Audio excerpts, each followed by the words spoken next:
Ralf, we're here today at the Mobilee studios in Berlin.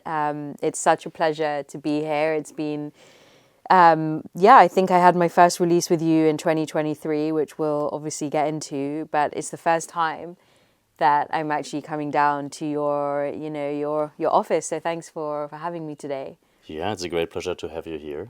And it's an interesting story that we are sharing. Exactly. We both got smiles on our faces.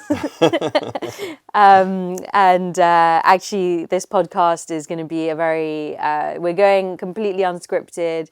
It's going to be a very natural conversation because I interviewed Ralf a few years ago at ADE, and I sent him a cold email. We'll talk about sort of what's evolved since then. But you've already had the Mission Makers typical podcast interview. So we've been there, done that, and I thought it'd be really interesting today because Mobilee Records is celebrating 20 years of the label, and we have just done a set at Hor in Berlin, which is, of course, very culturally significant. So why don't we start with that? Because how did you feel about it all? And tell me everything. First of all, 20 years in the business is special for us, for me as well. It's I'm actually happy that we still exist, that we're still relevant in the one way or the other. Still smiling. Yeah. And so like celebrating 20 years, so what are you going to do, so everybody is doing special releases and big parties and so on, and I didn't want to force it too much, for me, like 20 years was reflecting a lot, and also the chance to maybe look back and also listen through the whole catalog and go through stories and moments that we shared together, like artists, people we worked with, people who worked for us. So that was very interesting for me, that from the inside. And then like how to celebrate it with the public. I thought it's just a nice thing to tell the story. Absolutely. Like what we maybe do here today in parts, and maybe on a few radio shows and this and that, and also maybe doing some DJ sets, where we maybe tell the musical story of the past 20 years, which is very difficult, to put this into a 60-minute set or something, and that's what happened last night at Her, probably the most famous bathroom in Berlin. And it was great to have you as guest on this special show, and Eli Fowler was a guest as well, and this part actually represented the new school of Mobilee, because you joined the label 3 years ago. 3 years ago, yeah. Eli did a release last year for the first time, so you're still there. Absolutely, and he flew all the way from New York, which is incredible. And he did his set with the saxophone, and that was really incredible set to see. And then, of course, you had the label party just a few weeks prior to that as well, right? And tell our audience who was on the lineup and what those artists, why did you choose them? What did they symbolize to you in this journey of 2 decades of the label? Yeah, that was fun as well. That was the only event or party that we threw here in Berlin, of course, our hometown, and open air, so we kind of, that's part of our DNA, like special venues, if it's rooftops, open air, beaches, swimming pools. This is where we went when we did our showcases, when we started to do our own branded showcases, especially in Barcelona during Sonar Festival. And it wasn't easy to find a date where everybody has time to join. So I spoke to everybody. It was also nice to realize that I'm still in touch with everybody, and we are all like in good terms. And like Panpot, for example, Rodriguez Jr., Anja Schneider, Ryu, DOP. So I asked everybody who wants to join, and everybody was like up for it. So we just didn't find a date where everybody can jump in. So but we had Anja, of course. I mean, I started the label with Anja Schneider together. Of course. So she's co-founder of the label, and she had the idea like she also came up with the name Really? and everything. And but maybe that's something we can speak I about was later. like, let's stop there. I want to talk about the name, but no, Yeah, yeah, sure. absolutely. And Anja was playing, Ryu was playing DOP, because they made some impact on one of our rooftop events in, I don't know, probably like more than 10 years ago. A time when you couldn't really record like proper videos with your phone at that time. I mean, it was more than 10 years ago. And we had a professional video team. I think we were one of the first who worked with video material on that level. Wow. And we uploaded on YouTube. And I think that was also part of our, or maybe, part of our success. Because we suddenly got like, I don't know, 50,000, 100,000 and more views. And this particular video on the rooftop with DOP, I think is now like on 1.5 million. Yeah, I've seen So I that thought one. it's a nice idea to invite them now back and celebrate this together. And it was fun. And if you look at the Berlin nightlife, as of today, you know, there's like a different music, different artists. I think labels don't play that important role anymore than maybe 10, 15 years ago. And we were a bit afraid, you know, what's happening, you know, if we invite for a party, who's coming, you know, and we were very happy to see that a lot of people, fans, followers from back in the days just joined for this event. Oh, I wish I could have been there. Incredible moment in history, really. It's very special because you guys obviously are not throwing these parties very often, so it makes it even more special to, you know, have done that. And how did you feel yesterday? I mean, you know, after the horror set, kind of strange because obviously it's a live stream. There's nobody there in front of you, and you're just kind of DJing in a bathroom by yourself. But I mean, how did you feel? You know, I mean, it is a significant thing. I always like to do warm-ups as a DJ. I always like to play music in the radio, because you don't have this pressure, you know, to like put something into a 60-minute, 120-minute DJ set, you know. So I actually feel comfortable with the situation, you know, just play what I want to play, you know, and like presenting music in a way that doesn't need to make you dance, you know. Hopefully some people dance at home, but like, yeah. Nice, Yeah. nice. Yeah, I mean, it's a pressure. It's quite a high pressure point, right? Like when you know that there's all these people watching, and you know it can be a defining, just a defining point, and you know, anchor point in an artist's career. And I'm happy. I felt quite nervous, obviously before, but then, and as you say, like obviously it's the prep for the set that's like the most time consuming, you know. But I was surprised. I felt really light and really. Just happy, you know, at the end, and no. So thank you again for the invitation to represent the label in such a way. I really like what you're playing. You know, I think that's one of the reasons why we stayed in touch, because like the music you're producing, like with, I don't know, there's background, there's history. You know, I really feel like when I listen to your DJ sets or to your music, you know, that you kind of like dived deep into the history of electronic music and of techno, you know, that you try to put a lot of influences in your art. You know? So I appreciate the recognition. I'm definitely, anyone who knows me on a deep level sonically knows that I'm, you know, extremely, like I've been going out for 18, 19 years. I know I look very young, but you know, I started young too, right? I started going out 15. And obsessive, as we all are in this room, about sound, right?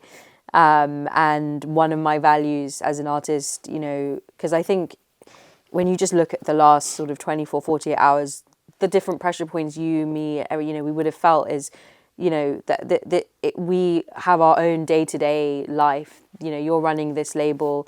Actually, I'm speaking to you today on the day that I launched my own label. There's obviously a lot, you know, going on behind the scenes with what you have to do in your own life, also your family life. You're a father, you know, so we all have our own spheres, right? And then there's the time to keep up with 100,000 records coming out a day on Spotify.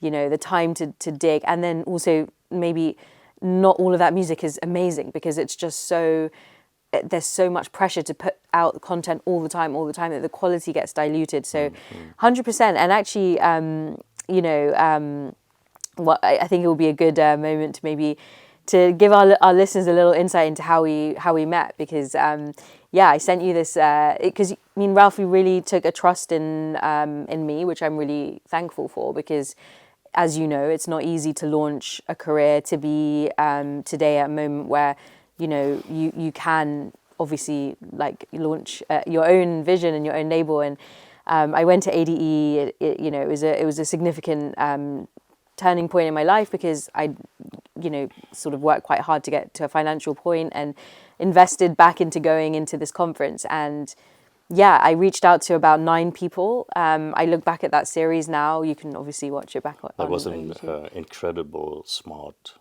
networking strategy. It was a ninja move. Yeah. I mean, but it was like, you know, I felt really grateful because, you know, I approached ADE with this with a press application, and they actually gave me a press pass. So I was like, okay, I'm the type of person that, you know, you give me something, I'm going to go above and beyond. So, you know, it was like, okay, how many interviews can I do that are really going to be amazing? And so, yeah, you know, around 9 people came back, as you know, anyway, we talked about this, but, you know, Rishi Patel, John, Ben Turner, who later ended up hiring me for IMS. I mean, you know, Mobilee, which ended up being the second label to launch and release my music. So it really did change my life. And yeah, no. So thank you for taking that trust in me.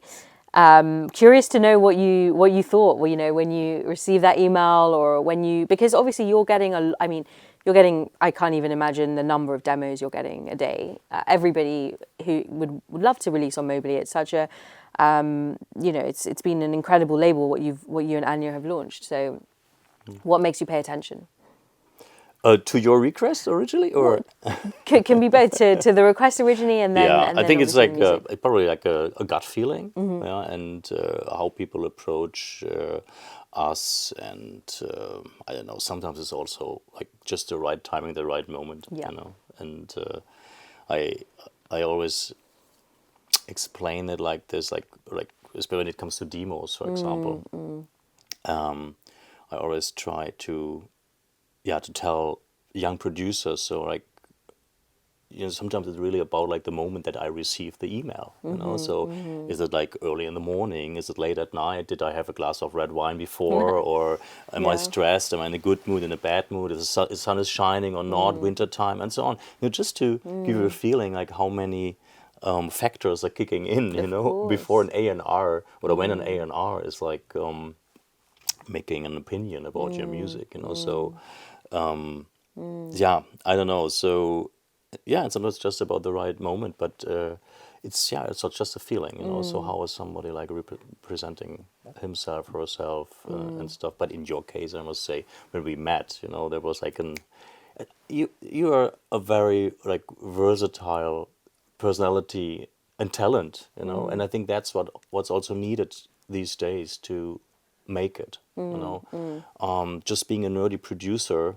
who's like looking him or herself up in the studio is probably not getting you anywhere. You know? You unfortunately need to to be need to do it all. to play the full piano. Yeah, it's true. And I would just want to share in that same breath that it might look easy and natural, but like to get to a point where you can spin all those plates and do all of that, even just walk into a room where you don't know anybody and have the confidence to not only just be in the room, but, you know, move with the room is something that it takes many moments of walking into other rooms and practicing, getting it wrong, feeling uncomfortable, to be able to in moments where it's a high pressure environment where there's things on the line, to be able to actually to do that. And yeah, of course, in today's day and age, you know, now of course having the hats, like it's what makes, you know, of course the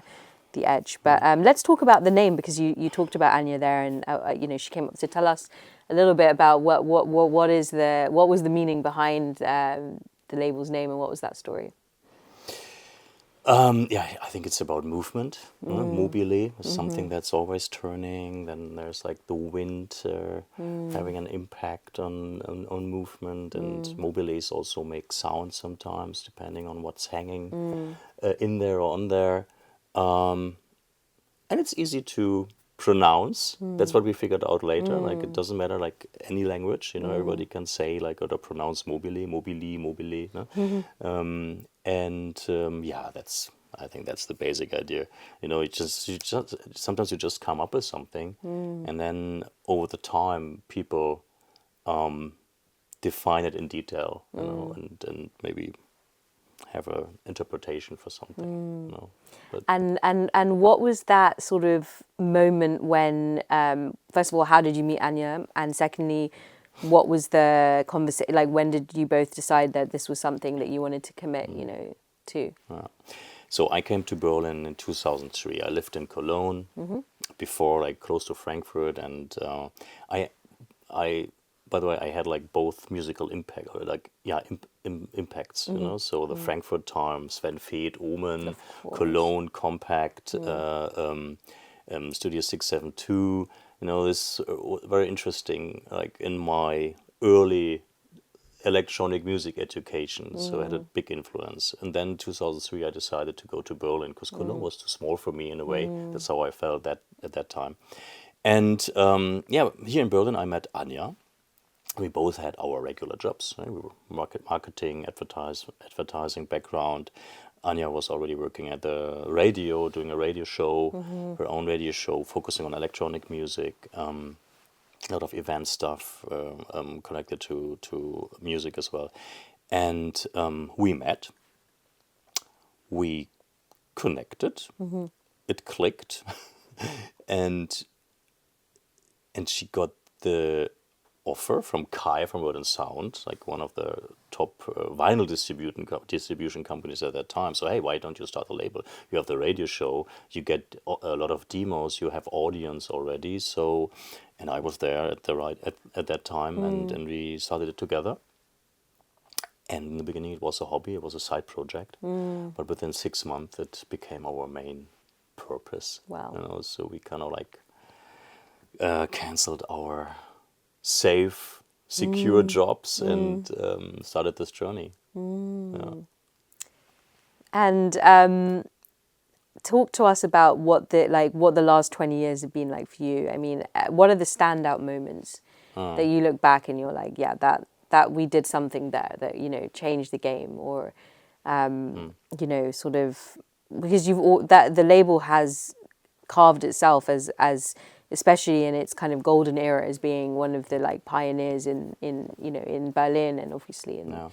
I wouldn't say that we changed a game, because there were others I would describe as game changers when it comes to innovating music or music technology, or I don't know. So I think what stands out or stood out with Mobilee, or what was different to other labels, was that we were a collective, and even Anja and I, we were ravers by heart. That's how I call it all the time. So we were no producer nerds, and so for us it was just like making people dance and like creating a platform for all kinds of genres.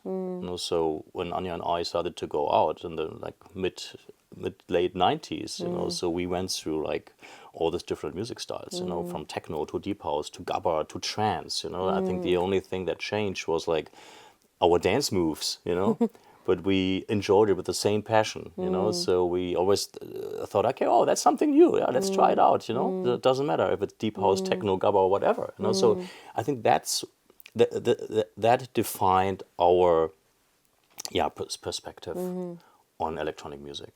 So, and when we started the label, that's what we had in mind. So everything is possible. So while a lot of other labels at that time, they were like strictly minimal, or only techno or only house. So and I don't know, it was a fun house, for young artists. Let's do something together. Personal connection, so that played a big role at that time. It's just like, I don't know, getting along, and we made space for everybody. For example, Zibo, like an amazing deep house music producer, Panpot, minimal, pure techno. And Rodriguez Jr., maybe more trancey, like then they call it melodic house and techno now. So and they all grew up on Mobilee and existed next to each other. Yeah. And do you think that is still, I mean, actually, it is still reflected in the artistic philosophy. It's pretty evident, even if you just look at all the different genres the label is sitting in. Has the essence and that philosophy in general stayed the same from when you guys both first started it? Or has it evolved in a different way? And if so, how? No, it's changed completely. So like the collective time is over, unfortunately. And I think it's impossible to keep this alive for 10, 15 or 20 years. You can also look at other labels who tried or who started like this. At one point it's either falling apart, or like, of course, there are egos. People want to go in different directions, and people maybe want to do their own thing. And like and we had similar. We made similar experiences, of course. And even Anja herself. So at one point in 2018, she decided to separate from the label and do her own thing. Yeah. And of course, there's also some bitter moments, when this happens. Sure. Things like this happen. But at the end, it just made sense, like from the artist perspective. Because what I just described, so many different artists, everybody is doing his own thing. Anja, who was the head of the label, she wanted to be her own also artist, wanted to have her own artist profile. Of course. It was difficult for her to focus on that, because she was always connected or and compared with all the other artists, and it was, I don't know, from the outside perspective. So, and she wanted to do her own thing, and that's what she did. And that's a big part of the story, right? When you look at these 20 years, is that you both started this together. It catapulted and became became what it was, and became very successful in a short space of time. But then suddenly, as you say, like obviously Anja's career was taking off massively, and then all these other like forces around that, eventually at some point, unfortunately, an uncomfortable conversation or just decision has to be made, right? And it obviously, what I think is really inspiring about this story is that like you both still support each other, right? Because she was playing at the 20 years of Mobilee recently, and that just shows that you can break away if it's what you need to do, but you can still do that in a peaceful and supportive way, and it and that's I think the positive inspiring part of that. We're having barbecues from time to time, like our families get together. Absolutely, but there were also times where we didn't speak with each other for a month or 2 or 3. Sure. So, but that's actually like the great thing about like this, like up and downs and tensions and so on. Like so, like that's friendship stays, or maybe love stays forever, and trust. And what has been the easiest thing for you in the last 20 years of this journey? And in the same breath, what's been the hardest for you? I think the constant change in music. So for me, even like now, like after 20 years, it feels like I'm always running after something. I'm always trying to keep up with the change in the industry. If it's like, I don't know, new distribution models, I don't know, the industry changed so much in the past 20 years, And every time when I thought, okay, now I found the right formula. Now I have a great setting, it started to change again, So it's a challenge, it's a burden, but also keeps you vital in a way. I think the trick is to be able to adapt to change all the time, and not only running after. So maybe sometimes also like thinking ahead of what's going to come, what's going to happen. But I must say that I think now we're really at the tipping point where things are changing dramatically. It's happening. It happened already. Yeah. You just mentioned in the beginning 100,000 releases a week or a day. A I don't know. day. And how do you get your music recognized out there? So. And it's very, very difficult these days when you are starting your new label right now. And I think the trick is to build your own community and have patience and use this as a creative platform for yourself.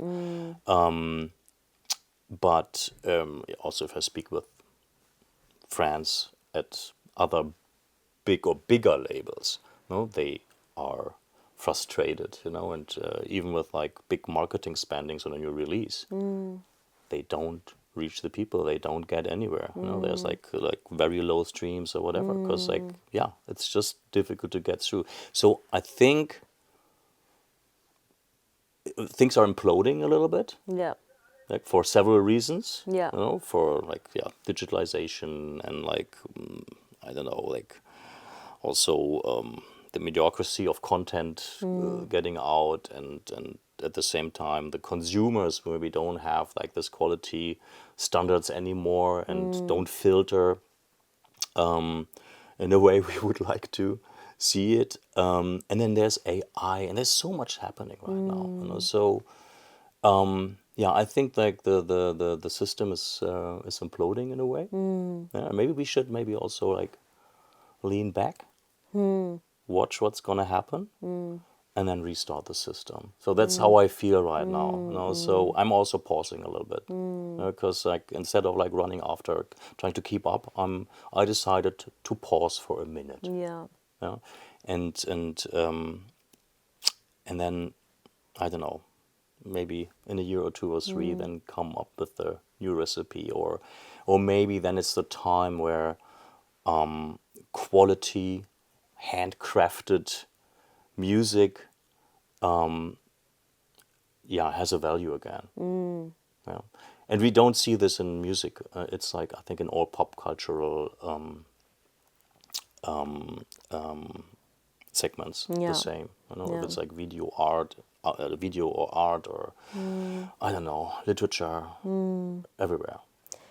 I mean, if you think about it, it would be almost, impossible to not say that almost everybody in the music industry probably has quite a high level of anxiety from the hamster wheel and how fast it's spinning, because it used to probably be at 100 miles an hour in the year 2000, and today it's 1,000, 2,000 miles an hour. And more is expected, and you have to do things that maybe you don't want to do anymore because it's all about content, right? So when you mentioned that you're going to take a pause, but you also meant, which I love, by the way, but what you mentioned, obviously, that you could spend the money and still the result, it still may not reach people. So you've always, I don't know how many, it's just over 300. How many releases have you guys done now? Maybe 300. It's like, I think 300, more than 300. Nice, yeah, it's nice, amazing. And so, what have you? When you look at that catalog in its entirety, and perhaps more specifically in the last few years, what have you seen has moved the needle for some of those releases? Has there been anything in particular, apart from the obvious of like the music being good, because that's obvious. Yeah, it is consistency. Like if I look at specific artists, like consistency and quality and music. It's consistency in the quality of their productions. Quality, but also stay to your formula. And like your develop it formula. further. No production, but also in style. Okay. So, and then connecting it to your live performance and to your overall being as an artist. So, and that's when we also spoke originally about like you know, when we met for the first time, you know. So it's storytelling, you know? Like producing music is storytelling, you know, making a film is storytelling, like in pure form. Yeah. But the storytelling doesn't end like when you, I don't know, push the save button and then export it. And you need to tell the story also in life, in real life, on stage, these days on social media and so on. So, and this needs to be connected, and then it works. As a consistency in terms of like music and style is like I've experienced a few times that an artist after first success and after a year or two he's tired of like his sound signature or whatever and is trying something new Fair and like enough, changing yeah. direction and so on, and it always failed, you know. Really? Yeah, or most of the time. Or the other way around, there's so many artists that had to wait for a long time Yeah. until they get recognized, you know.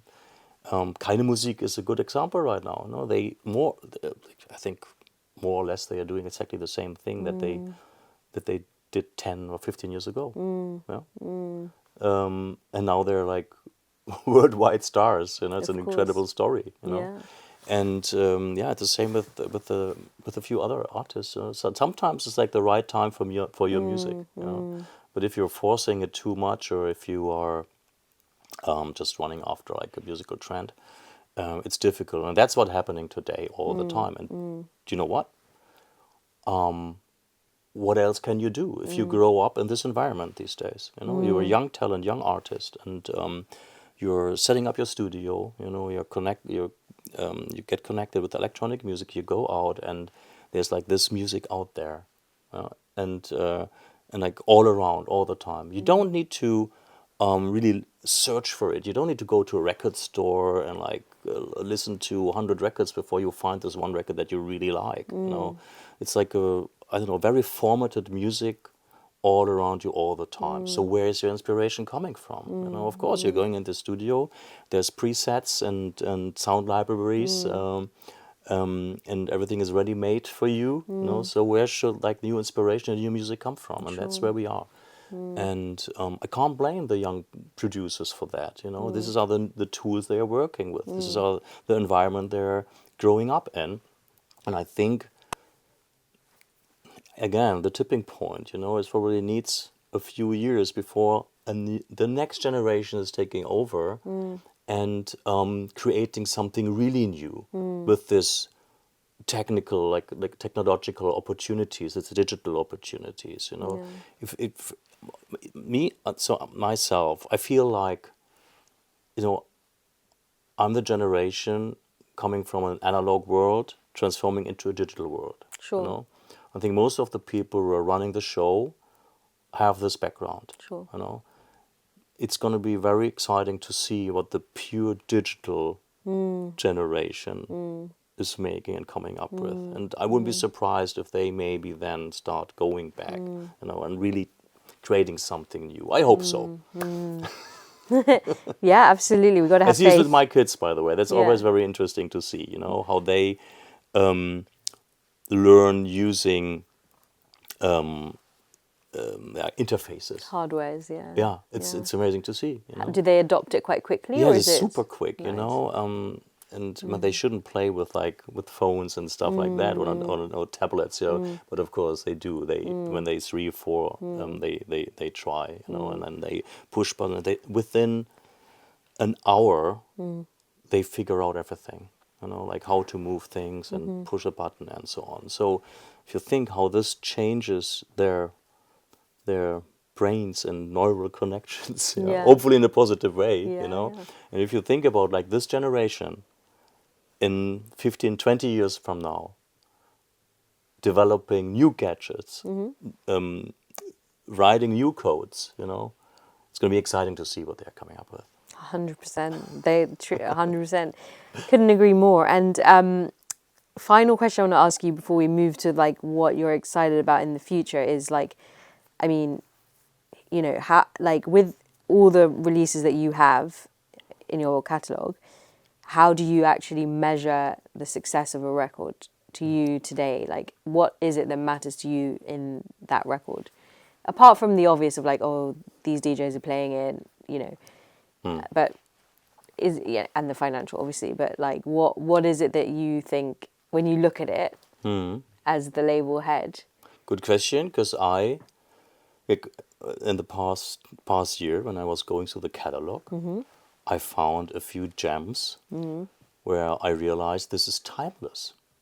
Yeah? Maybe I would call it like a timeless piece of music, timeless production. You know, and most of them were produced more than 10 years ago, you know, with analog gear. You know, doesn't matter that it's better, you know, but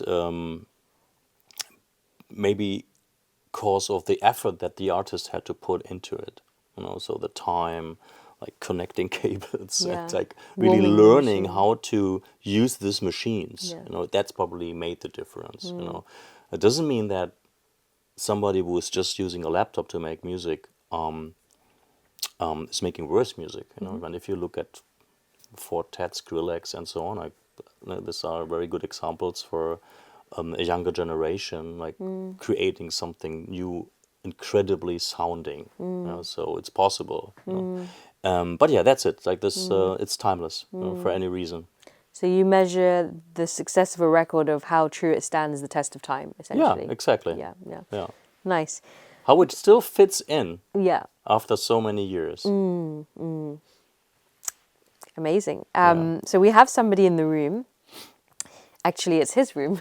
Yes, absolutely. Partly because you guys both are working. Well, I'll let you explain the story, but it will be a great time for our special surprise guest to walk onto to join us on the couch. Yeah, it's Ralf Kollmann, and from Immersive Lab. This part of the studio space here is actually the Immersive Lab. So many things changed in the past 20 years, and I was always looking for new things, new formats, new technologies, and I always tried to embrace them, you know, and like create something new with it. And through my friend Ralf Kollmann, who is also the owner of this amazing studio where we are here right now, the Immersive Lab, I got introduced to immersive audio, Dolby Atmos, and that's something where we started. So that's a format we started to look into like now 5 years ago, and that's something that's very, very interesting for producers, for labels, and there are so many connecting points to it.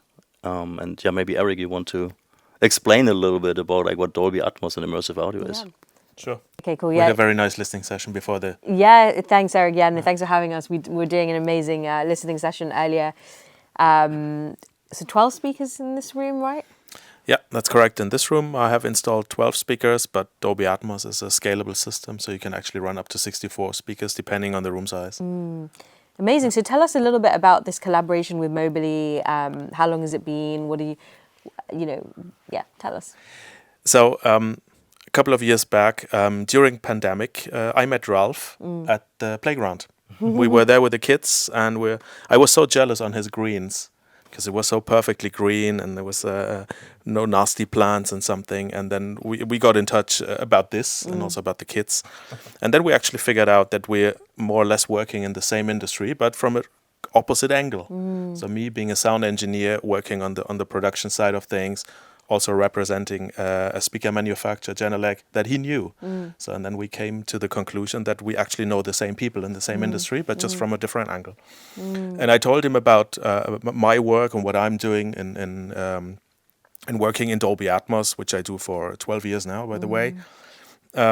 So I told him, who's your best-selling artist on the label? Let's just do an album. Let's just re-release something.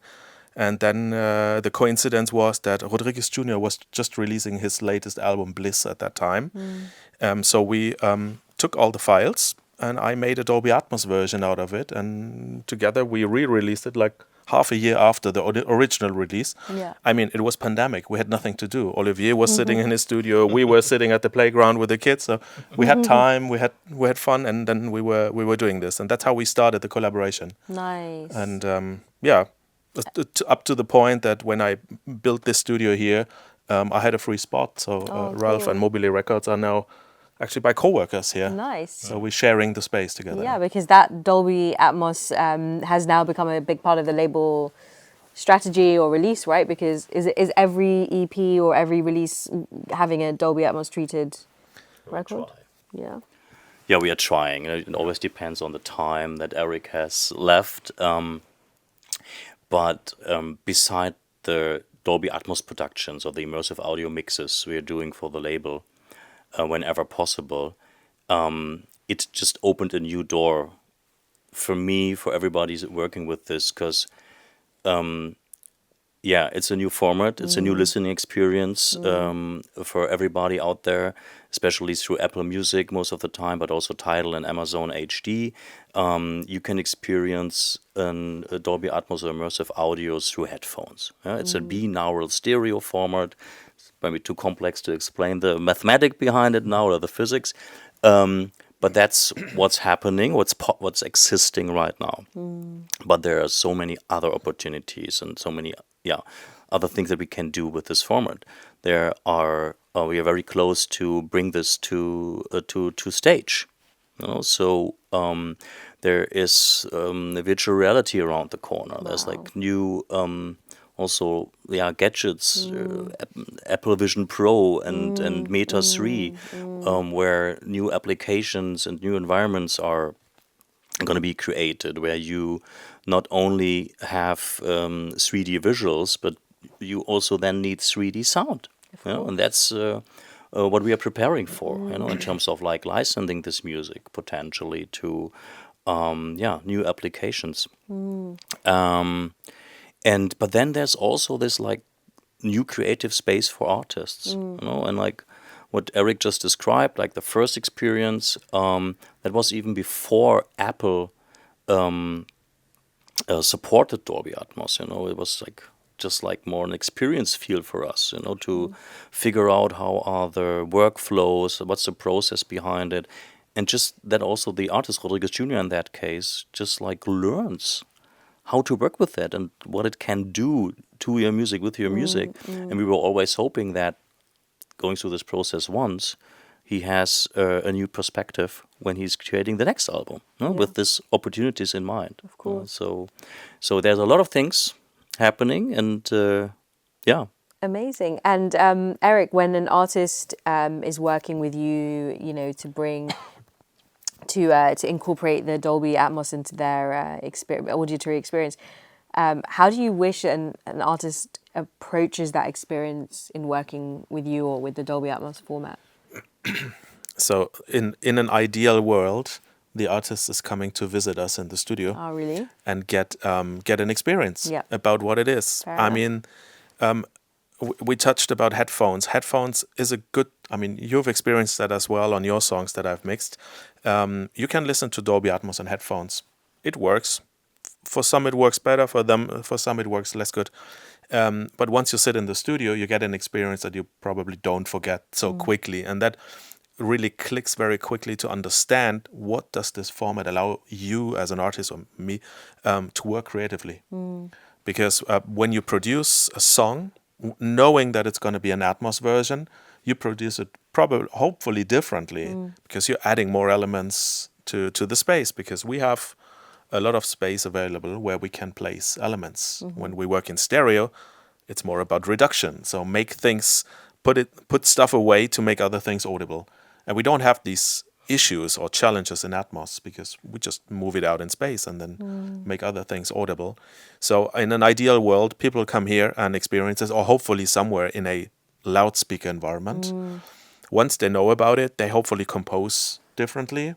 And then I'm very curious to hear what the artists come up creatively that I hopefully can be happy to mix. 100%. And I remember you also were mentioning earlier as well, is like, even though it's got, so many interesting pathways that a sound can be shaped and moved, it's also important not to go overboard, right, with it.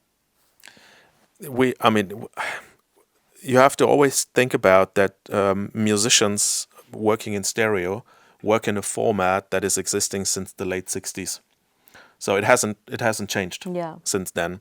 People in film have a total different experience because they have been through all the different surround formats that have been introduced over the last 30, 40, 50 years. But the musicians, we basically handhold them from late 60s and bring them into 2025. And that is quite a long period of time where technology has changed and developed. So it is, in the beginning, it's more a management of expectations to make people understand what does immersive audio contribute, how is it benefiting to the product, and not to overwhelm them. Because I told you, of course, you can listen to a complete crazy Dolby Atmos roller coaster album, but then you're tired after 2 songs. Absolutely. And in an album context, you want to keep the people engaged for the whole album, and you want to you can go crazy in between. You can selectively use that as engaging better with the audience, but I'm still a big fan of going a bit more conservative, which doesn't mean that it's not immersive, So Of course. also in immersive audio, you can move sound elements around you, but only those elements should be used to movement that really ask you, hey, move me. Because there's no need in like moving tons of vocals around, unless it's like an ambient scene or something. So every song is different, and there is no blueprint that one fits all. Every song needs to be treated individually, and every song tells you what's needed. 100%. And on that note, I'd love to wrap up this interview just asking you both, what you're excited about for the future, and of course, Ralf, where do you see the next sort of 2 decades? Will you still be here? We'll still be here in the studio? But Yeah. I don't know, maybe somewhere else, I don't know yet, but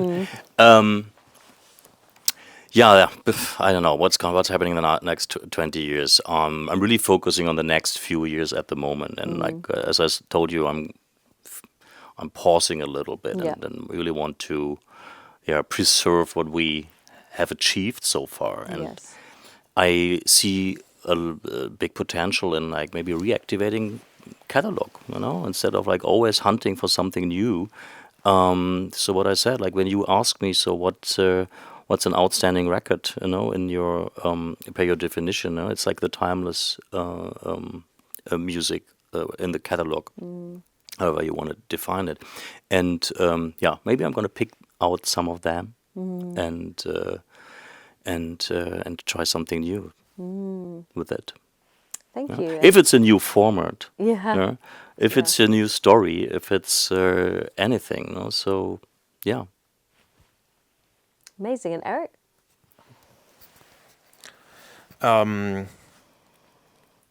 A couple of months ago, Ralf and I were working on an album of Rodriguez Jr. called Baobab. Oh, yeah. That album's actually from 2017, and we brought it into the modern Dolby Atmos version just half a year ago. And there was so much joy, and there was so fun because, as Ralf said, I think Baobab is a timeless piece. This is something that has been created, at least 8 to 10 years ago, and you feel it.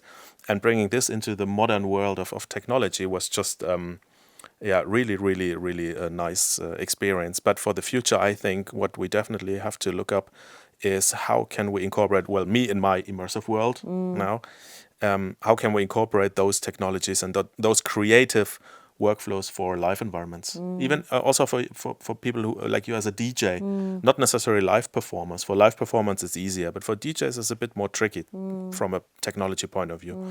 But where do we go there? Because to engage better with the audiences when you go live, that's definitely something that I'm working on right now, and I'm very curious what's happening there. Amazing. Well, in numerology, the number 20 signifies rebirth, the culmination of a cycle, and transformation. And I think this story that you've shared so beautifully with us, Ralf, and you've also allowed me to be part of, and the synchronicity of meeting Eric in the playground as well, is incredible. And I wish you nothing but just the best for whatever visions you manifest in this very special space and that you bring to life. So thank you. Thank you very much. So maybe in 20 years we do another podcast about the We 40 won't wait that years long. anniversary. But yeah, absolutely. It'll be a pleasure. I would do it in 10 years. Thank you. Thanks a lot.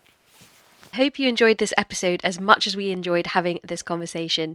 If you want to grab a copy of today's show notes, then head over to missionmakers.com, where you'll also find notes from all of our previous episodes.